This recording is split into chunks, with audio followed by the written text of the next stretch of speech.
Only at Hudson's Bay Stores.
When it's time to talk about drugs with your teen, do you need support? Do you have questions and wish you had more information? The Parent Support Hub at Drug Free Kids is there to help you with everything related to teen substance use. The Parent Support Hub is also a virtual safe space where parents receive advice and support. This free 24/7 service allows parents to chat online and even speak directly to a mental health counselor. For more details and support with your teen, Drug Free Kids Canada.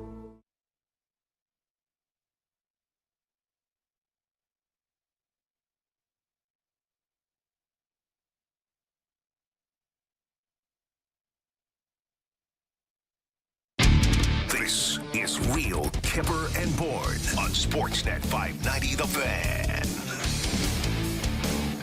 And it's Real Kyper and Bourne Summer Edition. We're going to jam-pack as much as we can in 1 hour. Nick Kypreos, Justin Bourne, Derek Brandeo, Jen Rolnick back in the circuit.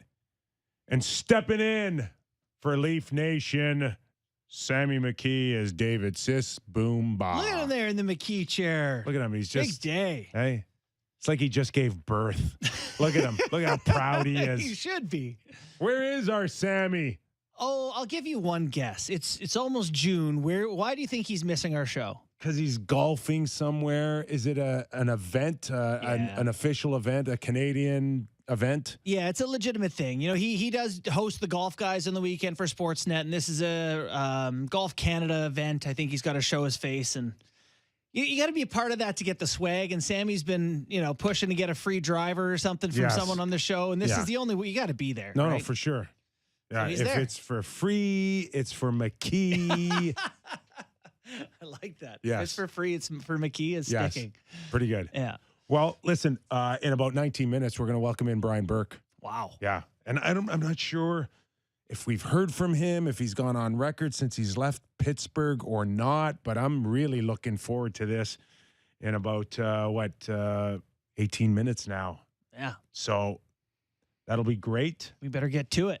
We've got World Championships, which always kind of gets buried a little bit this time of year for under the NHL Stanley Cup playoffs. Mm-hmm. But of course, Canada has a great win, which is great. But the story is Latvia. Latvia wins bronze. Isn't that great? Their fans travel. They have passionate fans. So we'll get into that as well. In the meantime, kind of quiet on the weekend for the Toronto Maple Leafs in terms of their search and Memorial Day weekend in the United States. So that's quiet south of the border, but I assume that things should heat up again for Brendan Shanahan. Yeah, I can't believe anyone was acknowledging the holidays, whether in Canada or the U.S., in terms of the hunt for the next GM of the Toronto Maple Leafs. There are no days off until that happens. Some reporting from Elliott over the weekend that, Tree Living was a guy that they had met with a couple of times. Really nothing new that I've come across. I don't know about you in terms of people they're talking to or what may happen here. Sounds like everything we talked about last week. Dubas seems like he's on track for Pittsburgh. Without anything concrete, where do you put the difference between someone that's available here and now or someone like Doug Armstrong who still has 3 more years on his deal? Is that for you a complete, wish list kind of, Yeah. hit for the home run here. Yeah, I'd love to see that happen. It's, you're in a bad situation if you're only hiring from a pool of 5 unemployed previous GMs. And I don't say unemployed disrespectfully. There's just not that many gigs, but it is a pretty limited pool, and you don't feel like you're getting one of the best ones in that case. So sure, I would love to see them get a little bit more aggressive, but I wonder how much managing of things Brendan Shanahan is doing in the interim. We had talked last week that he had already called the core 4 guys and kind of gave them some inkling that they may be back. So I wonder if he is kind of running things until. Well, it just, to me, JB, that makes no sense at all. I don't see where the benefit would be. And is it semantics here where he kind of said, like, our intention right now isn't, and there's that famous word now, intention. Now, my intention to sign, my intention not to trade you. Intention voids everything that comes after it. What a great word this time of year. Yeah, we intend to be employed next hockey season, by the way. But if Brendan Shanahan has told basically everybody and anyone that the future of Sheldon Keefe is in the hands of, or not in the hands, but will not be decided until we get a general manager voice. Yeah. And the sense is that Brendan really wants, if not him to make the decision on Sheldon, then his voice would weigh heavily in getting to that conclusion. So why wouldn't it be exactly the same for the core 4? As in making decisions about who's going to go and who's going to Yes. stay from Brendan. Yes. So was it played up a little bit more about the core 4 having this like safe kind of It sounds like they answer think to their future? last week, I think it was Chris Johnson had reported that he thought the core 4 believed they were all going to be back. They had once thought that they were going to be traded, and this kind of made them think they'd all be back together again. I don't see Brendan Shanahan making them feel that safe No. about their future. Well, what would be the point of making them feel that safe? If anything here, you need to shake the tree. You need people feeling uncomfortable and unsafe and with pressure, right? For sure. Like there's no more coddling of anyone at this point. You have to, if you're the new general manager, you have to make calls on each and every player. Yeah. And if you don't, then you're not doing your homework. You're not doing your due diligence. One thing I'm excited to ask Burke about today is this reporting structure. Like how much say would or should the president have in hockey decisions like the ones we're talking about here, Kip? And how much say would the board have in hockey decisions? Because it seems like at the end, that was the thing that drove Dubas out of here. Is that a wrong conclusion that I have, that in the end, the lack of autonomy, the lack of the struggle with that sort of structure is what drove Dubas somewhere else? There seems to be a picture being painted out there that that's the case. Yeah.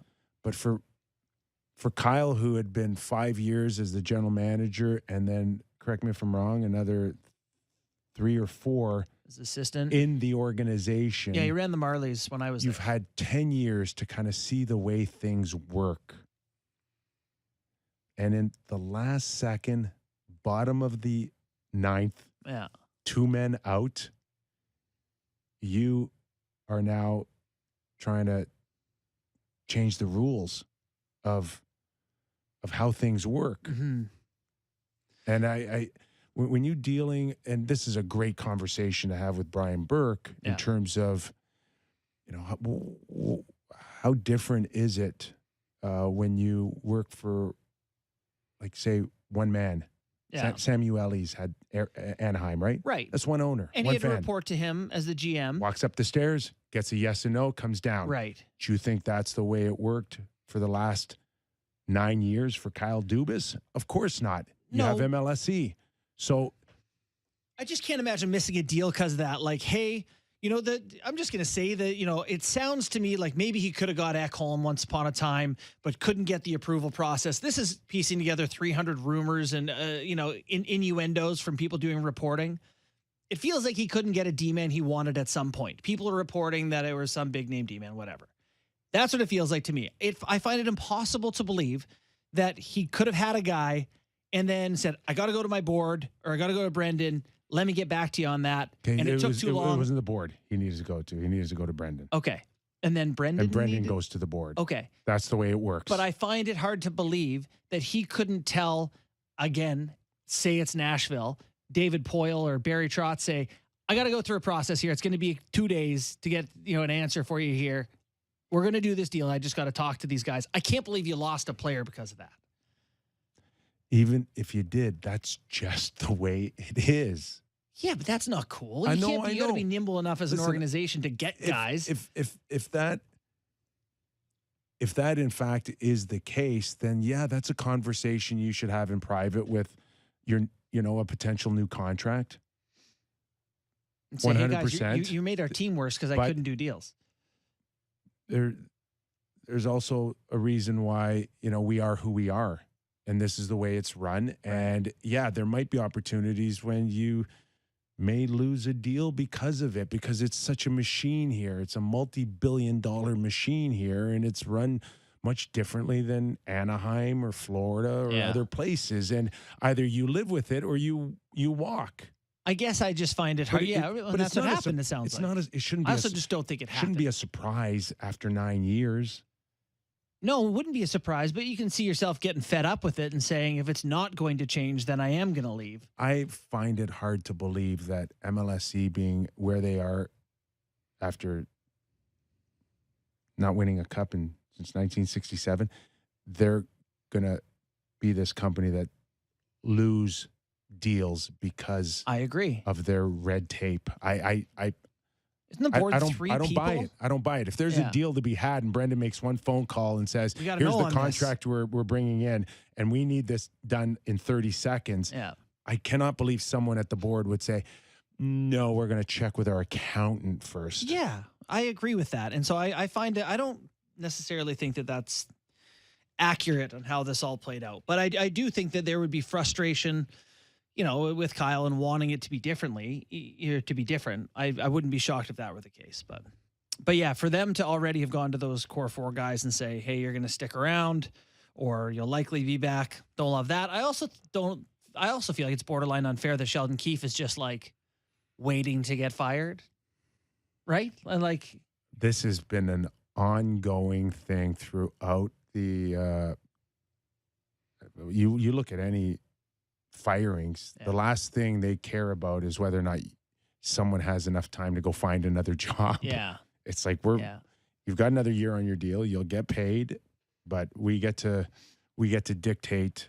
For sure. And it's all about us right now. It's not about you and it's not about your family situation or what's best. It's about what's best for us. It's selfish, but hey, some of these guys are paid $2 or $3 million to deal with it. Do you think Sheldon would be having conversations with other teams in quiet right now? He'd be crazy not to. Yeah. And you don't want to be disrespectful and you don't want to ever be linked to tampering. Yeah. But a friend of a friend could easily make some phone calls and start throwing some hypotheticals out there. Sure. Let's just say, Sheldon. Let's just say this happens. Yeah. Would there be interest in this person? If that happens, yes. How much would you do it for? There will be. And how many years would it? Few people have accused me of saying last week that Pittsburgh would have tampered with Kyle if you said that Kyle's had Pittsburgh in his back pocket. And it's like, that's not the way it works. And I'm not accusing anybody of tampering. I'm just accusing somebody of maybe getting somebody to ask somebody to ask somebody. 100%. Like, what's tampering? If this happened. And how do you think these things come together? Like, you can't, come on, people. You can't be naive on this. It's a schoolyard. Like, hey, if my buddy were to be interested in you, Julie, would you possibly be interested in my buddy? The one thing you don't want to do is don't get caught with the note in your hand. That's right. Right? As you pass it on through your grade 7 class. That's right. Yeah, you know better than to leave a paper trail at that point. Exactly. Also heard that I don't think it's a given that like a guy like Mark Giordano will be back next year. Really? He's got another year on his deal, if I'm not mistaken. Can you take a look? Sure. But there might be a suggestion that he might hang it up. Really? That's interesting. Well, I mean, is he turning 40? Has he turned 40 he yet? has 800 next year at 800 grand. Okay. And yeah, I think he's Does he pretty have- close to. How old is he? He is age 39, turns 40 this year. Turns 40 in a few months. In a few months. Yeah, right before the season starts, actually. I would think a guy like that, he took some hard hits. Yeah. Was it Bennett that smashed him into the glass? He's probably made $70 million. Let's check. Close, 63. Okay. he's doing very well. Okay. You want to convert that to Canadian funds? Yeah, that's right. Sure. So at age 40, with a bright future ahead of you, do you want to take a chance of getting your head splattered in the boards again for 800 grand? That's a great question. But people are different on that stuff. Like Andre Kasha played again last year, or tried to. Like Kyle Opozo, friend of mine, just signed another 1 year, $2.5 million deal to be the captain of the Sabres. He's had 6 concussions or something and went to, I think, anyway, he's been through it. So some people just, they want to play. They're players through and through. Oh, no, 100%. And I think it's one of the things that, Mark and his family got to really sit down and ask themselves again whether or not, it's worth it for another shot at it. And, maybe he'd be in a position to also say, what's it look like next year? What am I coming back to? If in fact, but outside of the number one concern for me would be his health and knowing what's at risk to come back for another year. Yeah, and for you're the Leafs, and he was so valuable all season long for you, but then you get in playoffs, and did he end up getting scratched one game or just seventh D some nights? I think they went 7D. Yeah, and so you just felt like you couldn't use him the same way that you did. So maybe there's some mutual pause about that. We shall see. Want to talk a little Dallas before we get to or anything else in the Leafs before we turn that page and just get the rest of just touching on Elliott's report on the weekend as well about Kyle Dubas. He really gave us the impression that it's just Kyle's call right now. I was thinking on the way in, do you think that he would want to wait to accept it until the Leafs have a GM? Kind of like the Leafs hire a guy, all the attention goes to Tree Living or whoever, and then the next day or day after that, yeah, I don't Kyle see. kinda, I don't see any benefit. No. That's just a Band-Aid that you're going to rip off, and you're going to get a ton of attention no matter. you don't feel like if it comes first, it's before or going to get after. all the attention. No. Yeah. Listen, at the end of the day, people are going to throw it in his face that if I'm not here, you're not going to see me show up anywhere. Yeah. Like he's going to carry that one for a long time. So what's the difference between saying it next week or next month?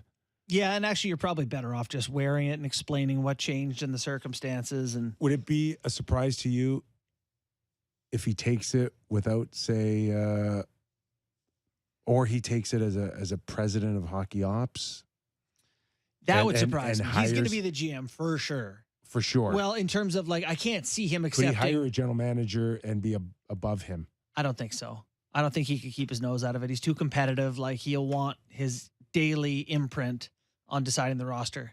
But you seem like you know something. No, I don't. Okay. No. I threw it out last week that Kyle would be someone that I would think would ask for the brass ring here from Pittsburgh. Oh, I can see that happening, particularly given their lack of negotiating position. Pittsburgh has basically said, we want you. What do we have to do to make this happen? I am curious to talk to Brian and just get his sense of the Fenway Sports Group came in while he was president. excuse me for asking you random timeline questions Yes. while we're on air, Yeah. right? It wasn't I think in place before his hiring. I think he was there through the transition, the sale. So I'm curious to know how that affected things there, whether it be with For sure. reporting or their view of the organization. Because clearly they have some idea of wanting to be, Now, the guy we talked about last week, Theo Epstein. Did you mention to me that we are going to see Brian Burke on NHL Network? I did see that. I was Googling around and saw that he was supposed to be there. I'm not sure if he's been on yet, but we can fire that out there and see if that's part of his plans. Or You also mentioned to me, and Elliot, I think, dropped this one as well. Blue Jackets may have spoken to Patrick Waugh. Yeah, that's fascinating. He's a firecracker. I think the league's better with him in it. I think he's electric. See, I want Babcock Good or hired. bad, right? Just he'll give us something to talk about. He's got an ego, and he's not going to like losing, right? So I'm curious to see. I would love to see that pairing. What are your thoughts on that? You think it's possible? You know what I like about Patrick is that he had some success. He won the Jack Adams, right, for Coach of the Year in Colorado, and then it got ugly real quick there. Yeah. To what extent, I don't really know where the disconnect happened between him and the organization, i.e. Joe Sakic, ownership. I don't know. Yeah. But something happened real quick there. I just like the fact that the last 5 years, he's gone and worked with kids. Yeah. Right? He has a sense of who these players are now coming into the league. It's a real advantage. I think so. And they're winning. And how much has he learned or changed? I saw him do a media clip at the Memorial Cup. Ye old graybeard. He looks, grayer or a little older, maybe a little wiser. Maybe a little calmer. We'll see. Hey, just like Brian Burke, our guest. A little older, a little wiser. Burkey, how are you? Good, Kyper. How are you? We're well. Have you spoken to anybody since you left Pittsburgh, or what have you been up to? Everybody anticipated we'd see you on TV right away. My good buddy here, Justin, says that still may happen with the NHL Network. Just maybe talk a little bit about the last few weeks, a month. Well, the answer is I've talked to Hexy and talked to a couple of people who work for the Penguins, but mostly been incommunicado. Moved back to Ontario, and I'm just trying to.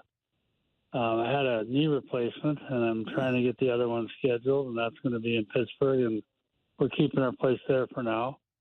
But I don't know if I'm going back on TV or not. We'll have to see. I did a couple of days at the NHL Network. Really enjoyed that. I don't know if there's other opportunities there or Sportsnet or anywhere else at this point. Well, we would certainly love to see you around here, Berkey. Thanks for joining us today.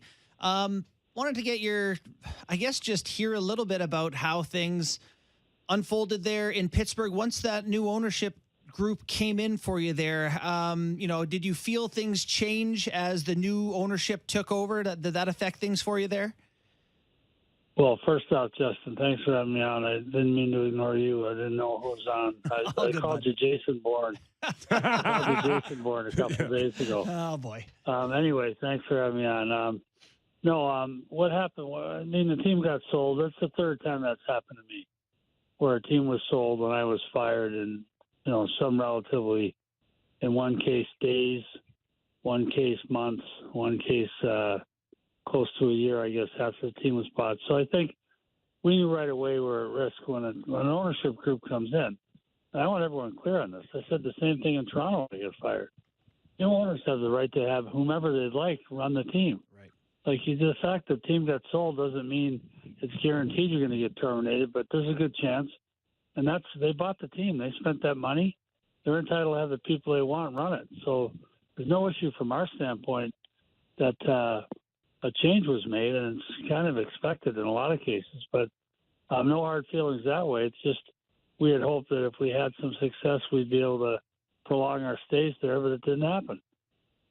Hey, Berkey, there's obviously a lot of narratives coming out of Toronto lately from pro Kyle or pro Brendan. But the one thing about Kyle is the stories out there that he didn't get to do things as fast as he would have liked, or he needed more power, or the ability to make decisions quicker.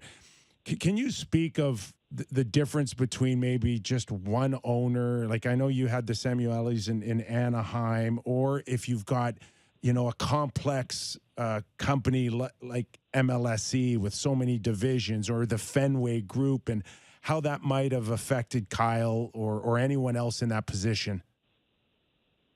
Well, I don't know specifics on how they reported. I know it's Maple Leaf Sports and Entertainment. It was pretty simple. We did have a board, and we met once a year with the board. But basically, I told Richard Petty what I thought we should do. He might say, well, think about this, think about that. But basically, he was the conduit to ownership right up until the team got sold. So it was simple when I got there. It was a little more complicated after that. Here, from my perspective, I don't know. I like both guys immensely. I think Kyle's a really good guy, and I know Shanny's a really good guy. It sounds to me, just reading this from afar and not having any inside knowledge, but it seems to me that you had a process they were going through and they were moving toward an extension. That much was clear. That at least right up until 2 or 3 days before, they had extensive discussions with Kyle's agent and with Shanny. So they were moving toward an agreement. And then it went off the rails. I forget what days, Thursday, Friday, whatever, but Kyle met with the media and he was clear that, look, I may not be back. And I think that was the first time, according to Shanny, it's the first time he confronted that fact is, hey, we might be looking for a new GM. And I think right there the math changes. If you're a team president, right there the math changes. If one of the guys that you work for, that he works for you, is your right-hand man, the most important guy in the organization, has just told you, I'm not sure I want to come back. So that was, I think, the first fly in the ointment, if you will. And then it went on, and they said they exchanged proposals, and that put two new things on the table. One is new, terms of employment in terms of money, apparently, and the second is a new reporting scheme. So somehow streamline the reporting or make it easier, or somehow, but affect the balance of power. Now, I will tell you from experience, if you're in the last year of your contract and you just got beaten in a playoff series that everyone expected you would win, and you want to discuss that after you've had lengthy discussions framing these issues, you want to put two new issues on the table. Oh, but by the way, I know we've gone down the road a long ways, but I want to talk about power and I want to talk about money. That's really a problem. That's a huge problem. And it's a problem, even if it's not a problem for Shanny, which it would be a problem for your owners. So then it sounds like some of this is just, a bit of a power struggle. Everyone's been talking about Succession, that show. This seems something similar there where, battling for the top spot. Do you feel that there's any chance something changed with Kyle, like maybe he knew Pittsburgh may be an option for him and that changes the way he approaches MLSE? Or is this just getting, too greedy, really? Well, that would be tampering. No one would do that, Burke. No one in our league ever tampers. No. That would be tampering. Right. Sorry for the implication. No, I actually, in this case, I would say tampering might be an issue. I don't think so. Not with Kyle. I think Kyle's too honest. I really mean that. I think he would have gone into this and said straight away, I'm doing this. He even said, I'm not going to go somewhere else. He's too honest. So I think it was a good faith. I need to clear up these two issues. They were problematic and blew up, but I don't think it was necessarily another suitor. Berkey, do you think that it is a possibility that Kyle may have lost deals because of the red tape? That would be really speculative on my part, Kyper. Yeah. The answer would be everything I've talked about so far has been pretty clear that people have stated it. You're easy to draw a conclusion from it. But I'm not going to speculate and say, well, that might have happened. I have no idea. Yeah.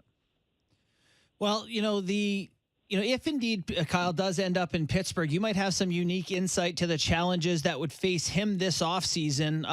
If he does end up there, what is he walking into for decisions and power structures and all that there?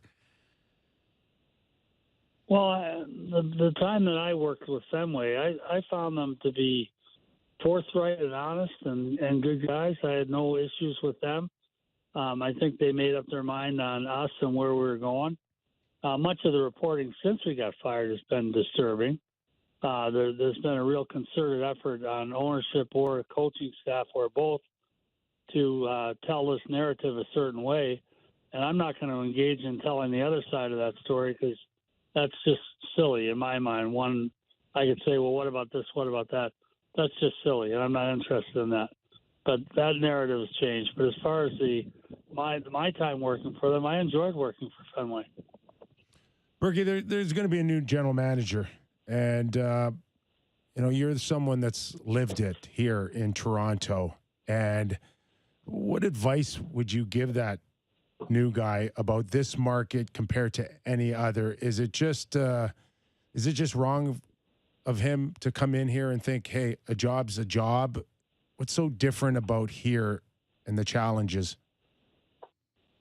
Well, you're talking. This sound like cliches, but you can dig up my the comments from my press conference when I was announced in Toronto. And I as I told you, it's the Vatican. It's not just any other job. It's the New York Yankees. We all went to some remote village in South America and sat on the stone wall outside and watched as people walked from remote areas. You'd see the first 5 things you would see for summer, a hat or a T-shirt or a cap would be Toronto Maple Leafs, Dallas Cowboys, New York Yankees, Boston Celtics, and then, I don't know, some Man U or someone else, right? Yeah. Some other thing that's popular globally. But you're talking a global brand. You're talking a famous, like totally renowned across the globe. I remember after we won the Cup in Anaheim, we opened the season in London, England. And I went to the O2 Arena just to watch. I stood in the crowd and watched people walk in. And I would guess, and no one knew who I was. It was great. But I would watch, and I would estimate there were 2,000 sweaters. Teams had NHL sweaters on. And out of that number, probably half of them, at least 1,000, but maybe half, were Toronto Maple Leaf sweaters.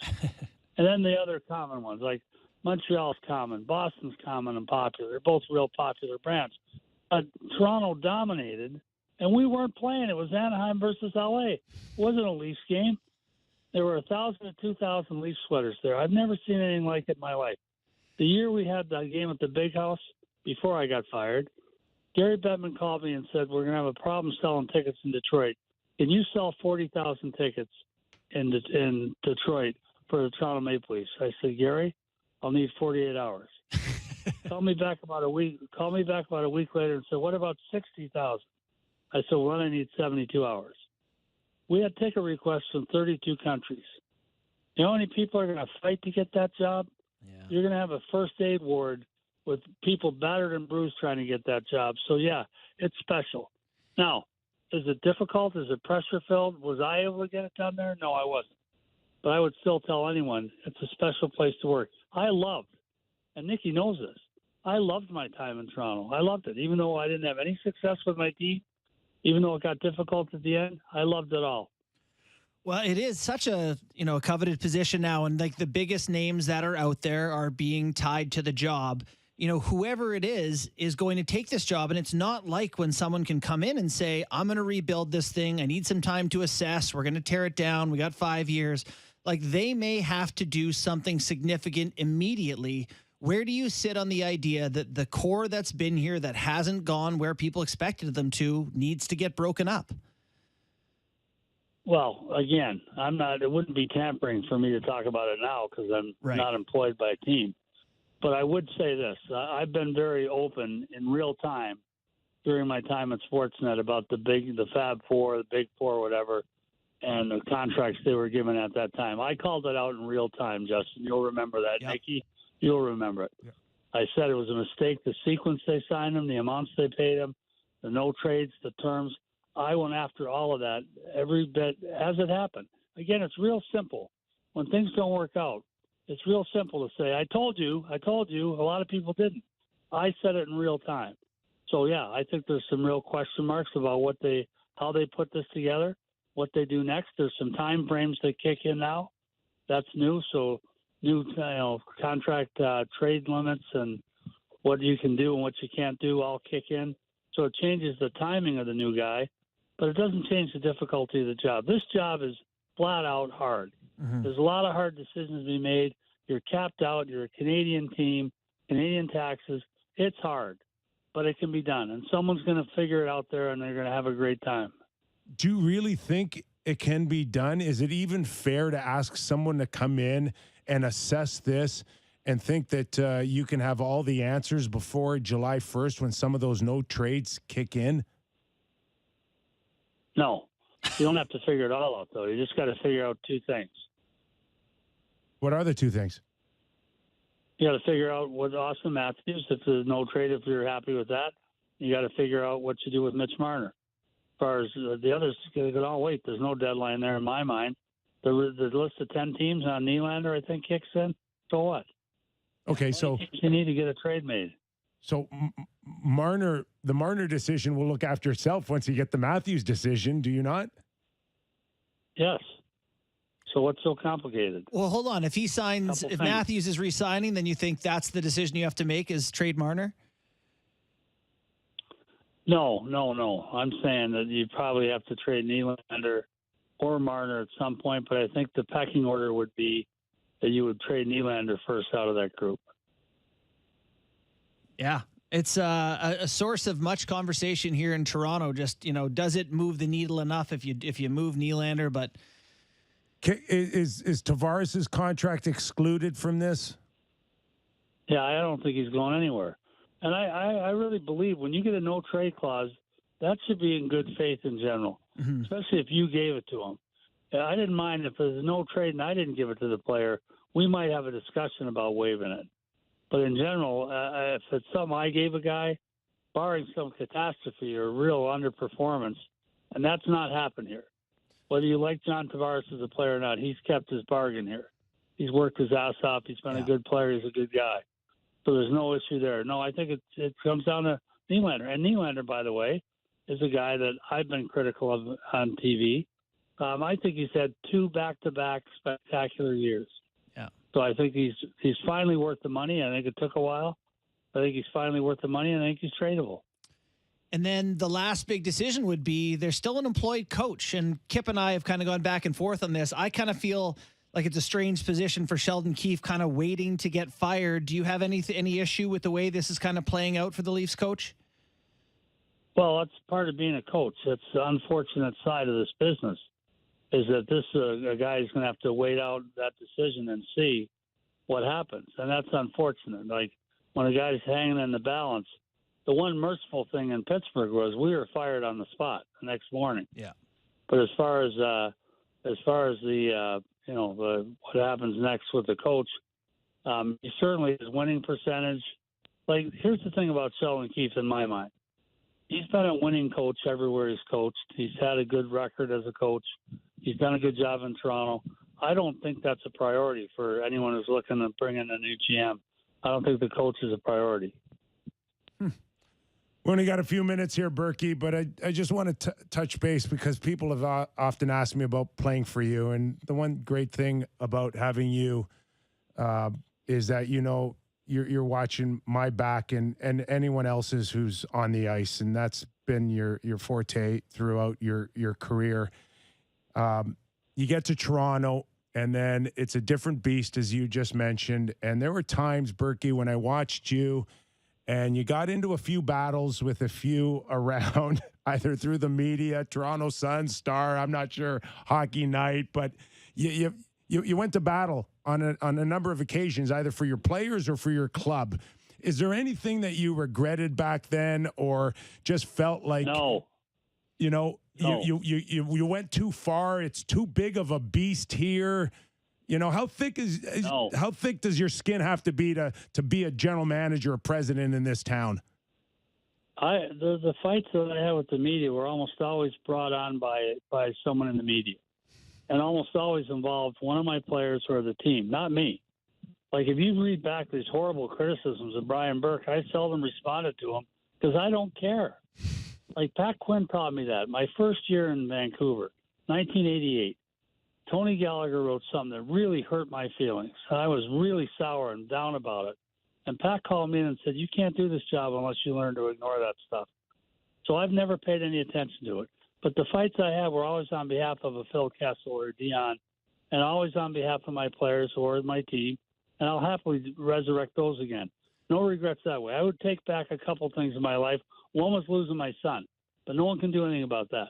But as far as the way I ran the team, we probably made some decisions too late. Probably didn't deal with the no trades and the different issues too soon enough. But I'll dissect that in my next book. So, Berkey, I'm guessing you are the rare person who may not have had a problem with Kyle Dubas going at it with the fans in the first round against Tampa Bay. I wish I'd have been there with him. I'd have been throwing stuff at them. I love it. You guys know where that press box is. They're right in your face. Yeah. And everyone thinks Tampa's a mellow audience, and they are mostly. It's a great audience. But they got on me a few times, too. I barked at a few of them. There was some choice language used. Boy, I wish we would have had 2 hours today with you. Loved our conversation, and ample reason why we got to get you back on the air. Well, I appreciate it. Good talking to you both. Thanks, right. Berkey. Appreciate your time. That is Thanks. Former NHL president of hockey operations, general manager, Pittsburgh Leafs, Canucks, Ducks. Man, the man has done it and lived it. I think that's a top 10 interview for the year. That was pretty good. Yeah. That was really good. We should probably break, though, so we don't run out of show. All right. You heard my co-host. Taking a break from the Real Kyper and Bourne show. We are back after these words.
is Real Kyper and Bourne on Sportsnet 590 The Fan.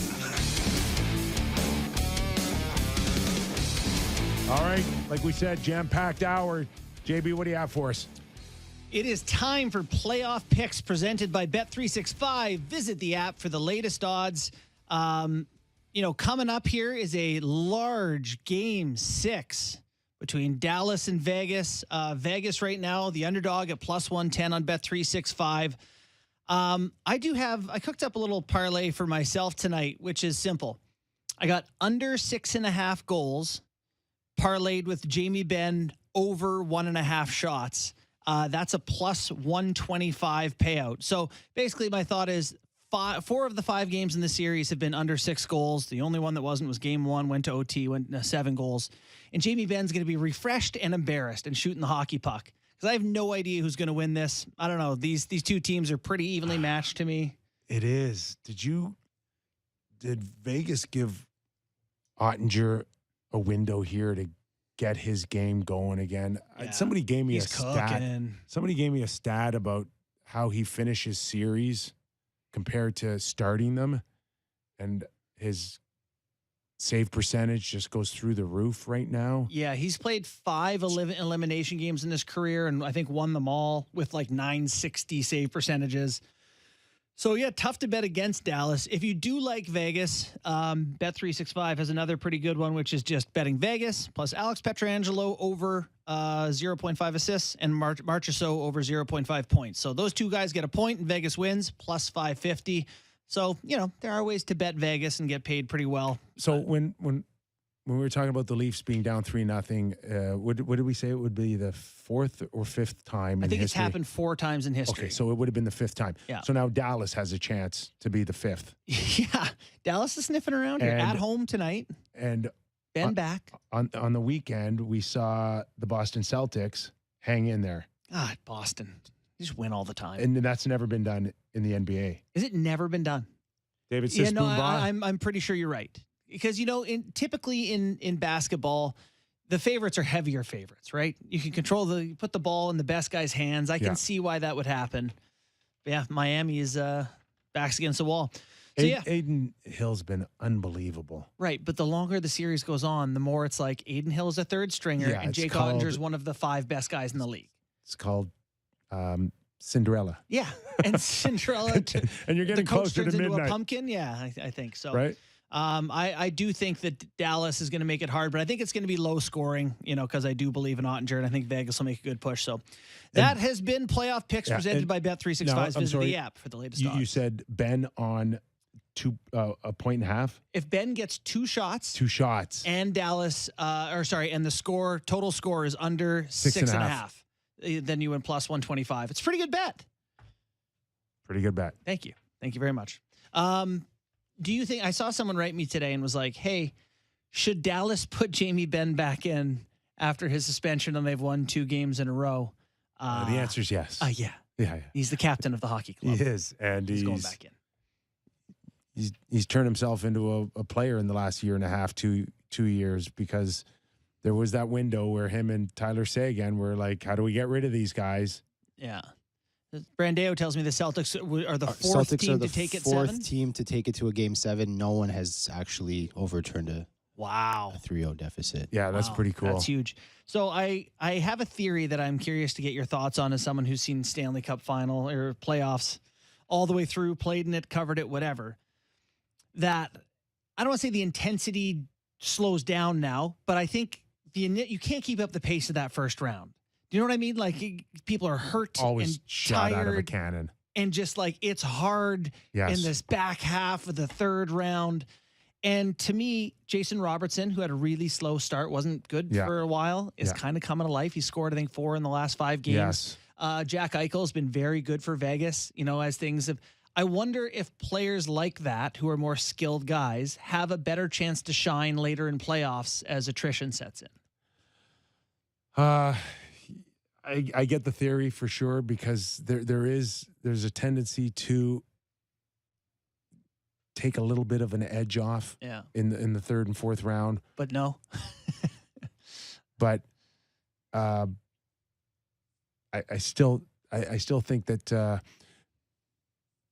defensively, you're going to see, I think to your point, where we may see a lower scoring game from here on. Things just get so tight. And it does get tight. And these skilled players, they just need a moment, right, in a game. I'd be lying if I said I didn't think about the Toronto Maple Leafs when I asked the question, because you wonder if they get farther into things. Yeah. If it's not more. I do buy into the fact that in their favor. you're shot out of a cannon in the first round, and it's just even that second round. And then do you remember Sam Bennett hitting David Kampf to start game 1 of that series? Like it was a borderline assault, but it was perfect for Florida and just what they needed. And David Kampf was he played well in the series, but you're looking over your shoulder, you get hit like that. So the pace just changes. You just can't play 2 months. I wish we had more time for Brian Burke. I know.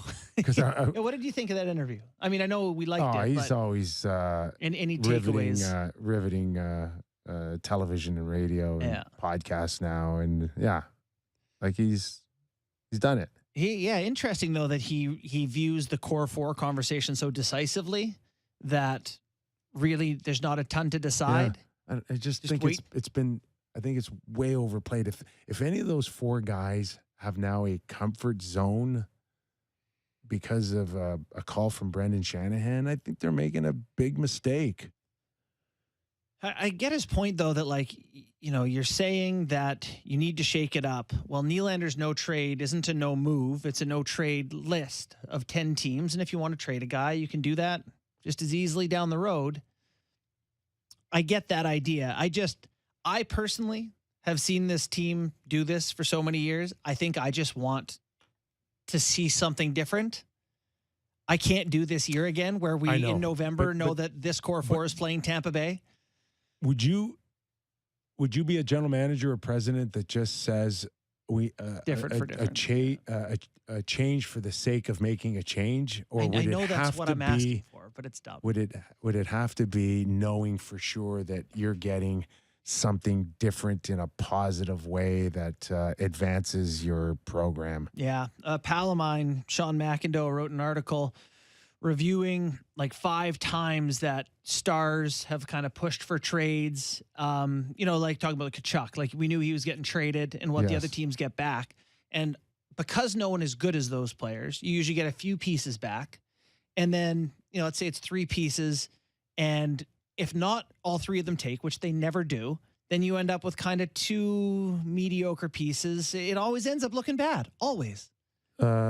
Barry and Kerfoot for Kadri. The idea is we plug 2 holes and Kerfoot's going to be Kadri light, and it's in the end you plug no holes, right? Because you're getting guys who didn't work here for various reasons, but those are typically how these deals pan out. So yes, I'm saying change for change's sake, but I don't want that to come back. So all right, you just can't please me. Couple minutes here.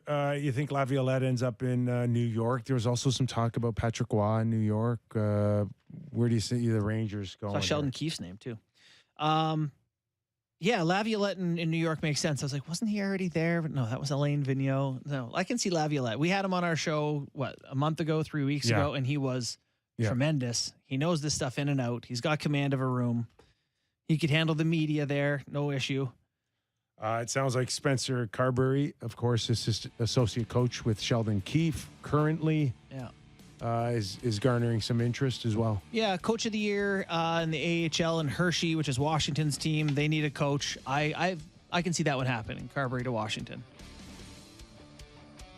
A lot better than the spotlight in New York. Yeah, I think you take that. You can't give it to Carberry. I don't think make him a New York Rangers coach. That's a bit much of a jump. All right, just like that, our hour's up. What hole do you think Sammy's on right now? If he's playing by himself, he's played 54 holes already. Fastest player on earth.